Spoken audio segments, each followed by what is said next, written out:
Hello friends, my name is Vijay Gopale and I am going to start a new chapter differentiation.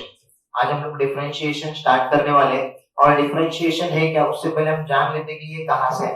तो differentiation ये calculus part में आता है और mathematics में calculus part जो होता है वो क्या बताता है। मैथमेटिक्स में एक सब पार्ट आता है कैलकुलस जो कि बहुत वास्ट है और उसमें डिफरेंशियल कैलकुलस आता है। बट कैलकुलस हमको क्या सिखाता है मैथमेटिक्स में, कैलकुलस ये बताता है कि मैथमेटिक्स में हम मोशन और चेंज जिसके बारे में पढ़ते हैं, मोशन और चेंज ये सब हमको कैलकुलस में मिलता है। अब कैलकुलस का यूज कहां पे होता है, तो कैलकुलस जैसे कि अभी अर्थ का जो सैटेलाइट होता है उसका जो ऑर्बिट होता है उसको प्रेडिक्ट करने के लिए हम लोग कैलकुलस पढ़ते हैं या फिर कैलकुलस का वहां पे यूज होता है। और फिर सपोज कि कैलकुलस का यूज कहां कहां पे होता है, जैसे कि इनर्शियल नेविगेशन सिस्टम डिजाइन करने के लिए या फिर साइक्लोट्रॉन डिजाइन करने के लिए या फिर स्पेस ट्रैवलिंग में जो भी प्रॉब्लम आता है उसको डिजाइन या उसको सॉल्व करने के लिए भी हम लोग कैलकुलस का यूज करते हैं।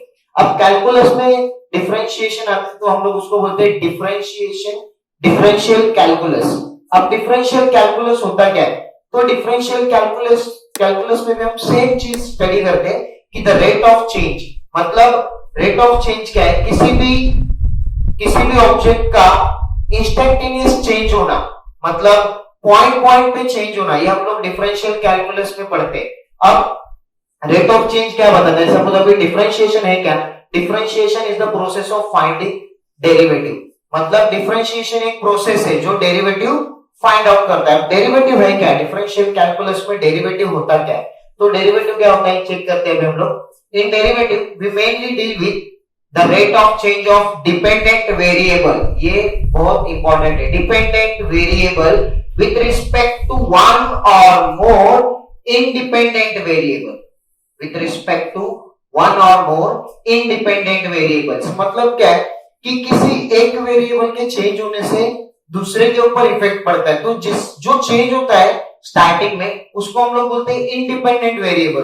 और उसकी वजह से जिसके ऊपर इफेक्ट होता है उसको हम लोग बोलते हैं डिपेंडेंट वेरिएबल। तो डेरिवेटिव क्या होता है कि दो क्वांटिटी है, दो ऑब्जेक्ट है मेरे पास, तो किसी एक के चेंज होने की वजह से दूसरा चेंज होता है तो उसको हम लोग बोलते हैं डेरिवेटिव, मतलब एक का इफेक्ट दूसरे के ऊपर पड़ता है तो हम लोग उसको बोलते हैं डेरिवेटिव। अब डेरिवेटिव का यूज कहां पे होता है, डेरिवेटिव का यूज होता है कि जैसे कोई भी फंक्शन इंक्रीज हो रहा है या डिक्रीज हो रहा है या फिर मिनिमम है या मैक्सिमम है, या फिर इसके अलावा अगर देखा जाए तो बायोलॉजी में या फिर बिजनेस में, इकोनॉमिक्स में, या फिर उसके भी आगे अगर तुम मेडिसिन फार्मास्यूटिकल कंपनीज में भी जाओगे तो डिफरेंशियल कैलकुलस का यूज होता है, और अगर आगे जाओगे तो पॉलिटिकल साइंस में भी इसका यूज होता है। तो बहुत जगह पे ये हमको यूज होता है, मतलब बहुत जगह पे इसका यूज किया जाता है डिफरेंशियल कैलकुलस का, और उसमें भी डेरिवेटिव। आप इकोनॉमिक्स में भी जाओगे तो आपको डेरिवेटिव मिलेगा। तो यहाँ इसका ये जो चैप्टर है बहुत इंपॉर्टेंट है इस 12th के लिए, मतलब 12th साइंस में ये फर्स्ट चैप्टर है और इसके बेसिस पे हमको बहुत सारे चैप्टर्स पढ़ने हैं। तो ये चैप्टर अगर अच्छे से कर लेते हो तो तुम्हारा मैथ्स तो एकदम मस्ती की तरह निकल जाएगा। चलो अभी हम लोग स्टार्ट करते हैं डेरिवेटिव। डेरिवेटिव तो समझ में आ गया कि क्या है कि एक वेरिएबल चेंज होता है उसका इफेक्ट दूसरे वेरिएबल के ऊपर होता है, और इंस्टेंटेनियस चेंज बताता है, मतलब जगह जगह पे वो कैसा चेंज होता है उसका इफेक्ट क्या होता है वो सब बताता है। ये सब लिंक है। फॉर एग्जांपल मैं एक एग्जांपल लेता हूं, जैसे कि अभी एक एग्जांपल लेते हैं हम लोग, pressure of the gas depends on the volume of the container.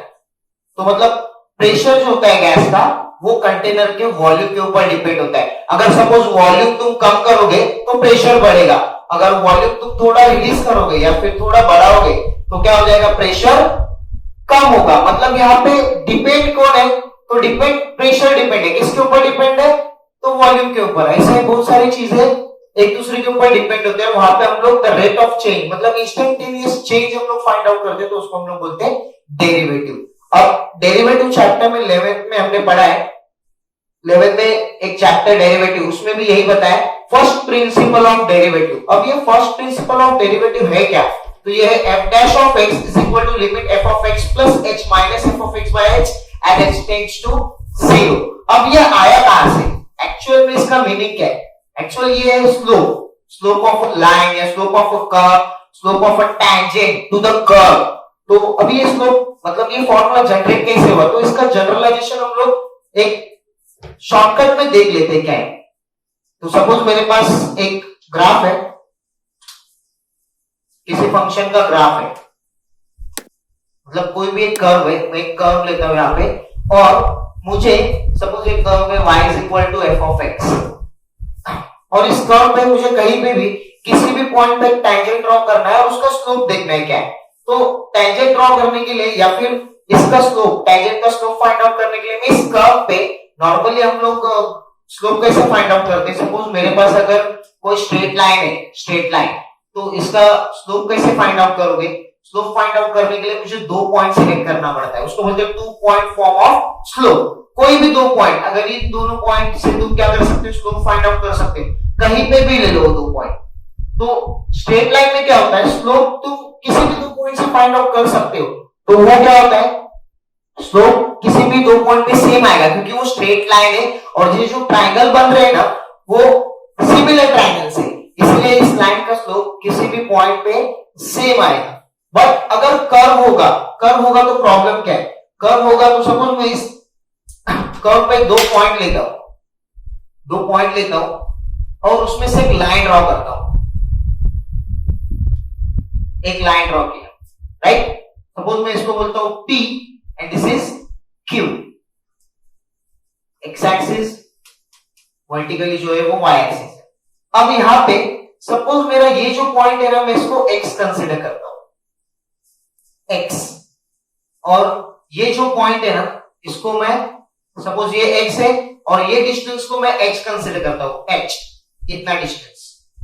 तो ये जो हो जाएगा, ये हो जाएगा x प्लस h, और ये ग्राफ किसका है, y is equal to F of X. तो p के कोऑर्डिनेट्स क्या होंगे, अगर ये x है तो ये क्या हो जाएगा, ये होगा हमारा एफ ऑफ एक्स, यानी कि p के कोऑर्डिनेट होंगे x comma F of X.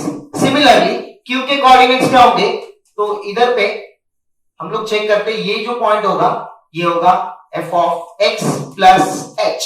तो q के कोऑर्डिनेट्स होंगे x plus h comma F of x plus h। Okay, अब स्लोप होता क्या है, सपोज ये सेकेंड लाइन है, इसको हम लोग बोलते हैं सेकेंड लाइन, सेकेंड लाइन। तो इस लाइन का स्लोप कैसे निकाला जाएगा, हमको 2 पॉइंट पता है, स्लोप का फॉर्मूला भी पता है। सपोज मैं इसको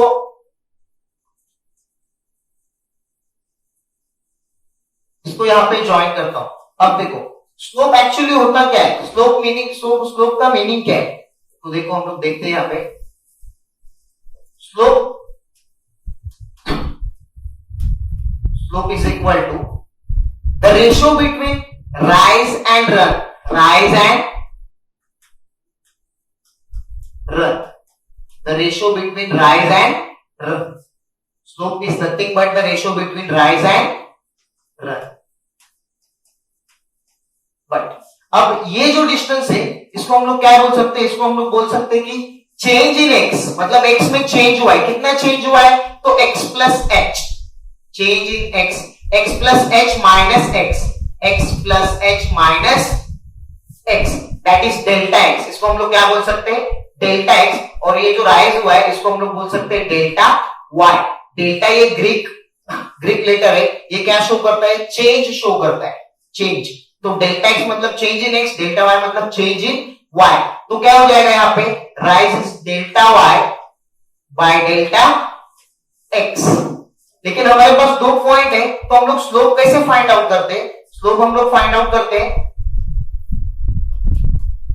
y2 minus y1 by x2 minus x1 which is equal to y2 है क्या, अब y2 क्या है, f of x plus h minus y1 क्या है, f of x divided by x2, x2 is x plus h and x1 is x।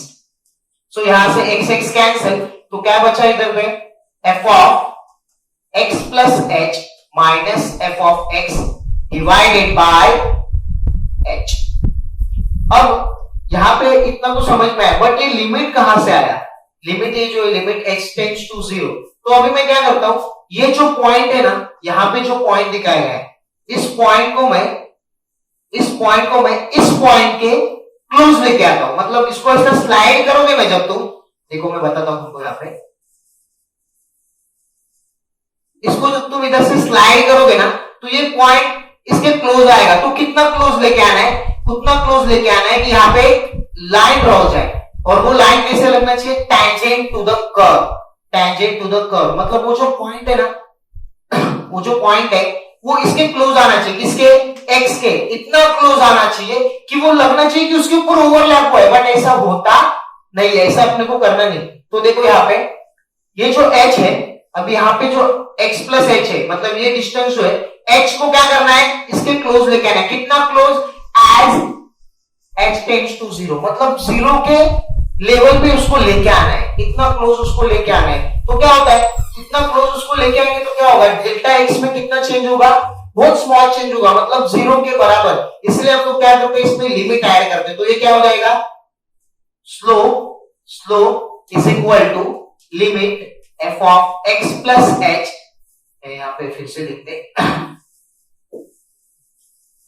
तो slope क्या हो जाएगा, देखो स्लोप क्या हो जाएगा, limit f of x plus h minus f of x divided by h at x tends to 0। आपको समझ में आया लिमिट कहां से आया, क्योंकि ये h जो है ना हम लोग इतना क्लोज लेके जाते हैं उसके कि वो लगता है कि वो x से है, बट हम लोग उसको यहाँ पे शो करते हैं कि h is not equal to 0, मतलब वो x और h के बीच में कुछ तो डिफरेंस है, तो बहुत कम है, तो इसके लिए हम लोग वहां पे क्या यूज करते हैं, limit as delta x, limit as h tends to 0। तो ये फॉर्मूला कहां से जनरेट हुआ आपको समझ में आया ही होगा। अब आगे बढ़ते इसके बाद हम लोग देखते हैं कि जैसे अभी डेरिवेटिव में फर्स्ट टॉपिक है हमारा, फर्स्ट टॉपिक क्या है, first topic is a derivative of composite functions. तो कंपोजिट फंक्शंस पढ़ने से पहले मैं चाहता हूं कि आप डेरिवेटिव के कुछ फॉर्मूलेस देख लो। तो डेरिवेटिव कैसे आता है, देखो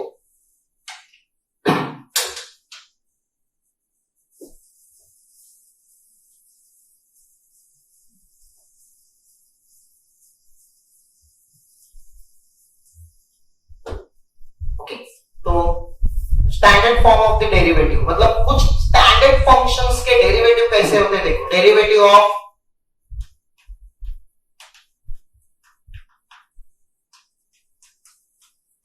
some standard functions, derivative of some standard functions. अब स्टैंडर्ड फंक्शन में फर्स्ट मैं लेता हूं, जो कि हमारे सिलेबस में बुक में भी दिया है, फर्स्ट है, तो फर्स्ट रूल क्या है, derivative of c with respect to x is equal to 0 where c is any constant, c is any constant। मतलब क्या है यहाँ पे कि c का डेरिवेटिव जो है वो 0 होगा, क्योंकि c कोई एक कांस्टेंट है, वेरिएबल नहीं है, वेरिएबल मतलब जो चेंज होते रहता है, c यहाँ पे चेंज नहीं होता है। अब ये जो नोटेशन है, सपोज कि मेरे पास कोई फंक्शन है y is equal to f of x, y is equal to f of x, और मुझे इसको डिफरेंशिएट करना है, तो बाय फर्स्ट प्रिंसिपल से भी मैं इसको डिफरेंशिएट करता हूं, जो कि 11th में था, बट अब ये थोड़ा एडवांस हो गया है, तो ये 12th में कैसा करना है, डायरेक्ट डिफरेंशिएट करना है। डायरेक्ट डिफरेंशिएट मतलब कैसे, तो अगर सपोज मैं इसको डिफरेंशिएट करूं y, तो इसको रीड कैसे करना है, derivative of y with respect to x is equal to derivative of f of x with respect to x, but इसको हम लोग ऐसे भी लिख सकते हैं f डैश ऑफ x। तो फर्स्ट प्रिंसिपल और ये जो डेरिवेटिव डायरेक्टली है दोनों सेम होते हैं, बट डिफरेंस क्या होता है, दोनों के मेथड्स अलग अलग है, दोनों को अलग अलग तरीके से सॉल्व किया जाता है, इसको बोलते हैं फर्स्ट प्रिंसिपल, और ये डायरेक्ट डिफरेंशिएशन हुआ है। तो derivative of f of x क्या होता है, f डैश ऑफ x, और मैंने बताया यहाँ पे तुमको डेरिवेटिव क्या बताता है, स्लोप ऑफ अ टैंजेंट। अभी इस कर्व पे कहीं पे भी तुम एक पॉइंट ले लो, कहीं पे भी, मतलब तुम किसी भी पॉइंट से टैंजेंट पास करके उसका स्लोप फाइंड आउट कर सकते हो, हर एक पॉइंट पे इंस्टेंटेनियस चेंज। समझ में आ रहा है आपको, सेम यहाँ पे भी कि ये कांस्टेंट है, तो कांस्टेंट का डेरिवेटिव 0 कैसे, फॉर एग्जांपल अगर मैं यहाँ पे y इज इक्वल टू 5 लेता हूं, कितना लिया मैंने, y इज इक्वल टू 5। अब y इज इक्वल टू 5 मतलब क्या है, पहले तो इसका मतलब देखिए y is equal to F of X क्या है, y is equal to F of X मतलब x यहां पे इंडिपेंडेंट वेरिएबल है और y उसके ऊपर डिपेंड है, that is y is a function of x। इसको रेट कैसे करना है, y is a function of x मतलब y जो है वो x के ऊपर डिपेंड है। अब फॉर एग्जांपल मैं कुछ वैल्यू देता हूं x और ये y, ओके, तो सपोज मैंने x 0 लिया तो y भी क्या होगा 0, x अगर 1 लिया तो y क्या होगा 1, x अगर 2 लेता हूं तो इस सपोज कि मैंने इसको x स्क्वायर कंसीडर किया, y is equal to F of x is equal to x square. So अगर मैंने x 0 लिया तो y का वैल्यू क्या होगा 0, अगर मैं x 1 लेता हूं तो इधर 1 सब्स्टिट्यूट करो तो y कितना होगा 1, अगर मैं x माइनस 1 लेता हूं तो x स्क्वायर क्या हो जाएगा प्लस 1, अगर मैं x 2 लेता हूं तो y क्या हो जाएगा 4 स्क्वायर करने के बाद। वैसे ही मतलब जैसे जैसे x चेंज हो रहा है y अपने आप चेंज होते जा रहा है। सेम सिमिलरली ऐसे यहाँ पे कुछ है क्या चेंज करने के लिए, x है क्या नहीं है, तो तुम x कुछ भी लो, x यहाँ पे कुछ भी लो, y हमेशा 5 5 5 5 ही आएगा। तो हम लोग इसको ऐसे फंक्शंस को बोलते हैं कांस्टेंट फंक्शन। तो कांस्टेंट फंक्शन का डेरिवेटिव 0 क्यों होता है, अभी हम लोग इसका ग्राफिकल रिप्रेजेंटेशन देखेंगे। Suppose y is equal to 5 है और मुझे अगर इसका ग्राफ ड्रॉ करना है तो सपोज ये 5, यहां से मैंने एक लाइन ड्रॉ किया which is y is equal to 5 और मैं अभी किसी भी पॉइंट पे इसको डिफरेंशिएट यानी इस लाइन का स्लोप फाइंड आउट करता हूं। तो देखो सपोज मैं यहां पे 2 पॉइंट लेता हूं, एक जो है मेरे पास x, दूसरा है x प्लस h। तो f ऑफ x क्या होगा यहाँ पे, f ऑफ x है तुम्हारा यानी कि 5, f ऑफ x जो है तुम्हारा क्या है वो 5, राइट ना, यानी ये पॉइंट जो होगा तुम्हारा x 5 और ये जो होगा x प्लस h 5।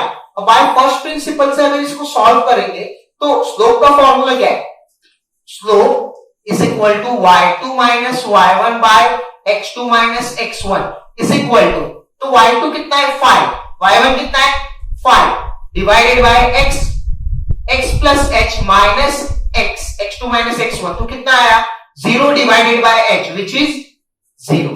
मतलब यहां पे इस लाइन का स्लोप, कांस्टेंट लाइन का स्लोप क्या होगा 0, इसीलिए कांस्टेंट का डेरिवेटिव हम लोग क्या लिखते हैं 0। ये हो गया फर्स्ट फॉर्मूला। सेकेंड जो फॉर्मूला हम लोग चेक करेंगे अभी,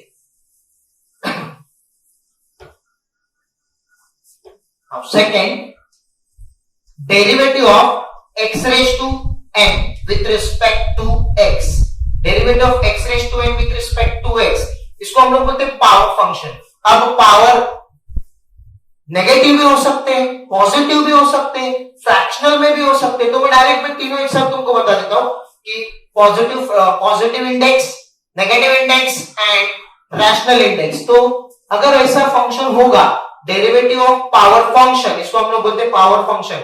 सबसे पहले तो आपको फंक्शन के बारे में भी जानकारी लेना चाहिए जो कि 11th में है।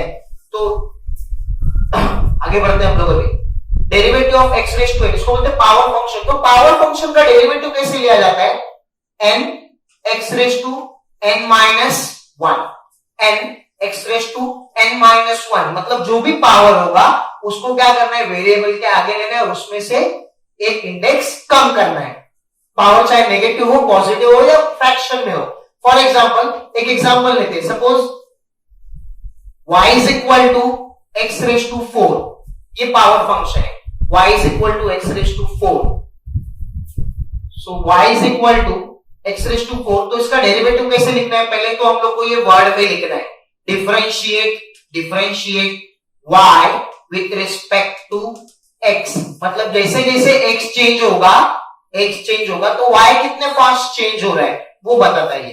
अब इसको एक्सप्रेशन, मैथमेटिकल एक्सप्रेस कैसे करना है, देखो derivative of y with respect to x is equal to derivative of x raise to 4 with respect to x, मतलब सबसे पहले इसको डेरिवेटिव के सिंबल में रखना है, उसके बाद इसमें फॉर्मूला अप्लाई करो। क्या फॉर्मूला है, n x raise to n minus 1। So n कितना है यहाँ पे, इंडेक्स क्या है 4, x रेज टू 4 माइनस 1, तो क्या होगा ये 4 x रेज टू 3, तो ये हो गया derivative of x raise to 4, that is power function. तो ये सेकंड फॉर्मूला किसका है, डेरिवेटिव ऑफ पावर फंक्शन। उसके बाद आगे के फॉर्मूले हम लोग देखते हैं।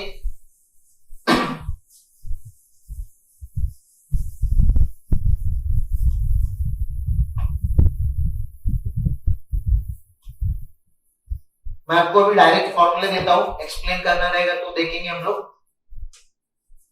Derivative of 1 by x with respect to x is -1 by x square. मतलब डेरिवेटिव ऑफ 1 बाय x क्या होता है? -1 by x square. 4 derivative of root x with respect to x is equal to 1 by 2 root x.